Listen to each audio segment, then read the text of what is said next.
नमस्कार दोस्तों, मैं संजय खटोड़ स्वागत करता हूं हमारे इस YouTube चैनल में। आज आपके लिए हिंदी साहित्य का वीडियो लेकर आए हैं। जिन साथियों को PGT, TGT, net, second grade, first grade की तैयारी कर रहे हैं, उनके लिए वीडियो बहुत ही हेल्पफुल होने वाला है। तो जिन मेरे साथियों ने अभी तक हमारा YouTube चैनल सब्सक्राइब नहीं किया है तो वो ज़रूर सब्सक्राइब कर लें और बेल आइकन को ज़रूर प्रेस कर लें ताकि हर इंपॉर्टेंट वीडियो का नोटिफिकेशन आप तक सबसे पहले पहुंचे। तो दोस्तों, वीडियो शुरू करते हैं। आज का हमारा पहला क्वेश्चन है, अश्क द्वारा लिखित वह कौन सा नाटक है जिसे संशोधित परिवर्तन करके लौटता हुआ दिन नाम से प्रस्तुत किया गया है। दोस्तों, ऑप्शन है हमारे भंवर, तौलिया, कैद, पर्दा उठाओ, पर्दा गिराओ। आपने जवाब देना है। क्वेश्चन नंबर पहला है हमारा, अश्क द्वारा लिखित वह कौन सा नाटक है जिसे संशोधित परिवर्तित करके लौटता हुआ दिन नाम से प्रस्तुत किया गया। तो हमारा जवाब हो जाएगा कैद।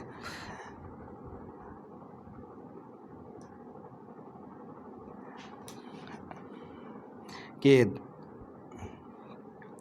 इसके साथ ही उपेंद्रनाथ अश्क जी का जन्म भी आप लोगों ने याद करना है। उनका जन्म था 1910 में उनका जन्म हुआ था। उनके द्वारा लिखित एक अन्य रचना है अंजो दीदी, जो कि अक्सर परीक्षा में पूछी जाती है। इसके अलावा स्वर्ग की झलक, स्वर्ग की झलक इनकी रचना काफ़ी पूछी जाती है। दोस्तों, इन चीज़ों को याद करना है।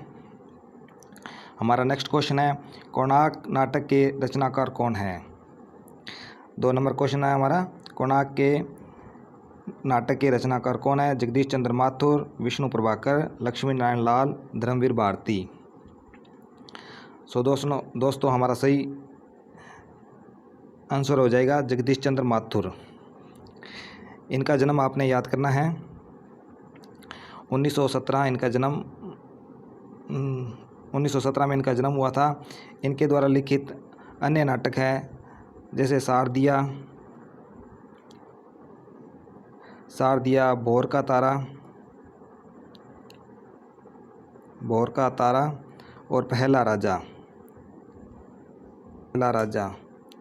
जो अक्सर परीक्षा में पूछा जाता है।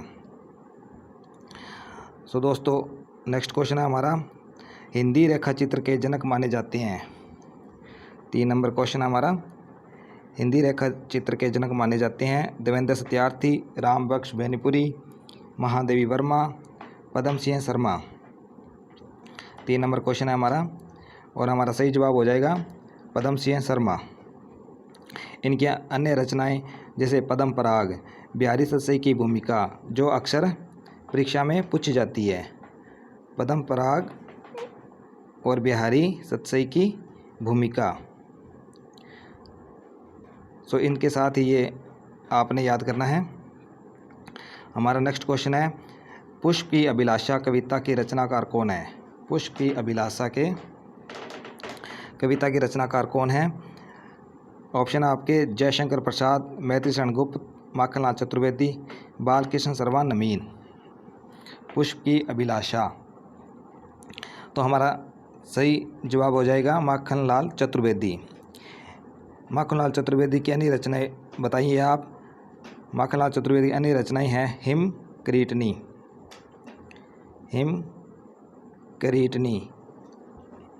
हिम तरंगिणी, जो कि अक्सर परीक्षा में पूछी जाती है। इसके अलावा साहित्य के देवता माखनलाल चतुर्वेदी की रचना है और समय के पाँव। ये 4 रचनाएं अक्सर परीक्षाओं में पूछी जाती है। हमारा नेक्स्ट क्वेश्चन है 5 नंबर, हिंदी साहित्य में महाप्राण शब्द किस कवि के लिए प्रयुक्त होता है। हिंदी साहित्य में महाप्राण शब्द किस कवि के लिए प्रयुक्त होता है। हमारी ऑप्शन है बच्चन, निराला, तुलसी और सुमित्रानंदन पंत। तो हमारा सही जवाब हो जाएगा निराला।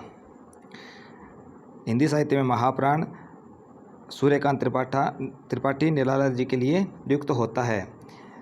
मुक्तक छंद के प्रवक्ता इनको माने जाते हैं। छंद के प्रवक्ता इनको माना जाता है। इसके अलावा बच्चन सिंह जी को हालाबाद का प्रवर्तक माना जाता है। ये चीज़ें आपने याद करनी हैं। और निराला जी का जन्म हुआ था 1899 यानी कि 1899 में इनका जन्म हुआ था और इनका बचपन का नाम था सूर्य कुमार। ये चीज़ें आपने याद करनी है, सूर्य कुमार। और इनकी प्रसिद्ध कविता थी जूही की कली, जिसे महावीर प्रसाद द्विवेदी जी ने सरस्वती पत्रिका में छापने से मना कर दिया था और यही इनकी प्रसिद्धि का कारण बनी, जूही की कली। हमारा नेक्स्ट क्वेश्चन है, प्रगतिवाद के आदि प्रवर्तक कौन है? प्रगतिवाद के आदि प्रवर्तक कौन है? Freud, Lenin, Marx, Engels. 6 number question है हमारा, प्रगतिवाद के आदि प्रवर्तक कौन है? तो हमारा सही जवाब हो जाएगा मार्क्स। और मनोवैज्ञानिक के जनक कौन माने जाते हैं? फ्रायड। तो 6 नंबर क्वेश्चन का हमारा सही जवाब हो जाएगा कार्ल मार्क्स, प्रगतिवाद के आदि प्रवर्तक। हमारा नेक्स्ट क्वेश्चन है, हिंदी साहित्य में प्रगतिवाद का आरंभ कब से माना जाता है? आपके ऑप्शन है 1945, फिर 1945 ये 2 बार हो गया, 1936 और 1933। तो हमारा सही जवाब हो जाएगा 1936। हिंदी साहित्य में प्रगतिवाद का आरंभ कब से माना जाता है? 1936। हमारा नेक्स्ट क्वेश्चन है, खंड काव्य में कितने भेद हैं? 8 नंबर क्वेश्चन है हमारा, खंड काव्य में कितने भेद हैं? 7, 9, 3 या 2? तो हमारा सही जवाब हो जाएगा 2।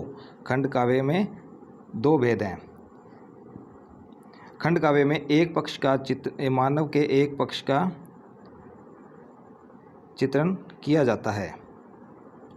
खंड काव्य में प्रबंध काव्य का ही एक भेद है ये खंड काव्य। इस चीज़ को याद करना आपने, प्रबंध काव्य का एक भेद है खंड काव्य। हमारा नेक्स्ट क्वेश्चन हो जाएगा, महाकाव्य किसे कहते हैं? 9 नंबर हमारा क्वेश्चन है, महाकाव्य किसे कहते हैं?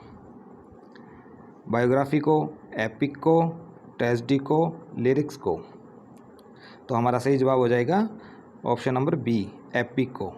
महाकाव्य एपिक को कहा जाता है। अगला क्वेश्चन है हमारा, इतिहास उद्धव व्रत होना महाकाव्य के लिए अनिवार्य है, ये किसने माना है? 10 नंबर हमारा क्वेश्चन है, इतिहास उद्धव व्रत होना महाकाव्य के लिए अनिवार्य है, ये किसने माना है? हमारी ऑप्शन है हीगेल ने, साहित्य दर्पण, ए और बी दोनों, इनमें से कोई नहीं। तो हमारे 10 नंबर का सही जवाब हो जाएगा ए और बी दोनों, हीगल और साहित्य दर्पण दोनों ने माना है उद्धव व्रत होना महाकाव्य के लिए अनिवार्य है। अगला क्वेश्चन देखिए, कुरुक्षेत्र के रचनाकार कौन हैं? 11 नंबर हमारा क्वेश्चन है, कुरुक्षेत्र के रचनाकार कौन हैं? मैत्रीशरण गुप्त, रामधारी सिंह दिनकर, सोनलाल द्विवेदी, सियाराम शरण गुप्त? 11 नंबर क्वेश्चन का जवाब दीजिए।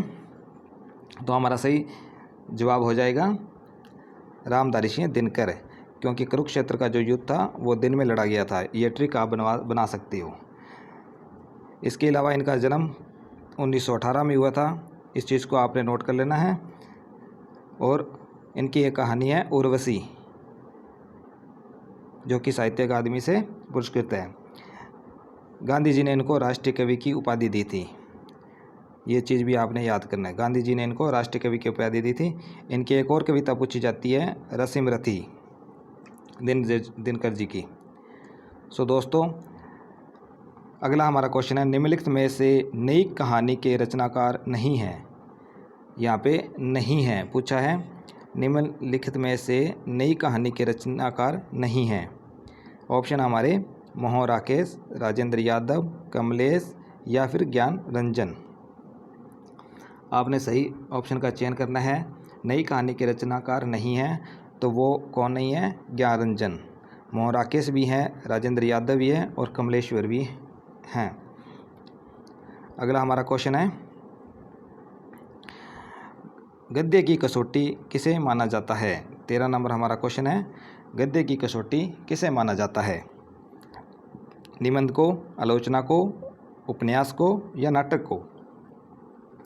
तो हमारा 13 नंबर क्वेश्चन में सही जवाब हो जाएगा निबंध को। गद्य की कसौटी निबंध को माना जाता है। अगला क्वेश्चन देखते हैं, निम्नलिखित में से ऐतिहासिक उपन्यास कौन सा है? 14 नंबर हमारा क्वेश्चन है, निम्नलिखित में से ऐतिहासिक उपन्यास कौन सा है? रथ के पहिए, मृगनयनी, नागफनी का देश या रूपजीवा? तो 14 नंबर में हमारा सही उत्तर मृगनयनी ऐतिहासिक उपन्यासकार है और इसके रचनाकार कौन है? वृंदावन लाल वर्मा। इसके अलावा नागफनी का देश ये किसकी रचना है? अमृत राय की। इस चीज़ों को भी नोट करते रहना है आपने।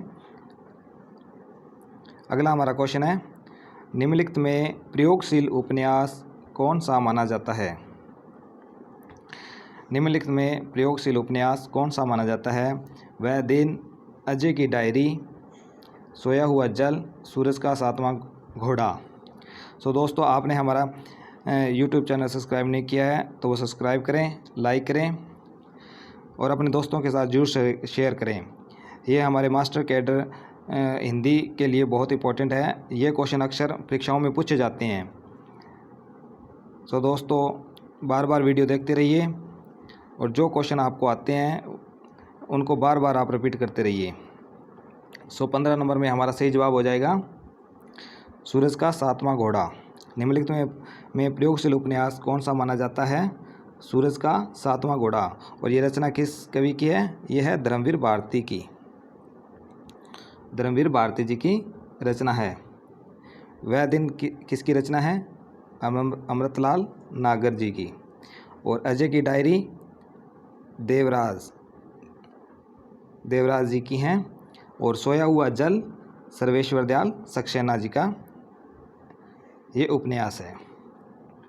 सो दोस्तों, अगला क्वेश्चन है हमारा, एक कबूतर देखा हाथ में, पूछा कहाँ अपर है, अपर कैसा उड़ गया, वह तो सपर है, इस उदाहरण में कौन सा अलंकार है?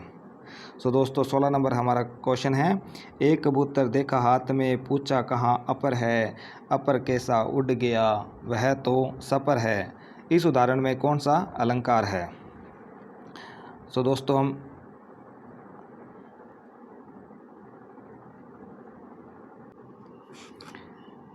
तो चयन कीजिए वक्रोक्ति, अनुप्रयास, अतिशयोक्ति और विरोधाभास। तो हमारे 16 नंबर क्वेश्चन का सही जवाब हो जाएगा वक्रोक्ति।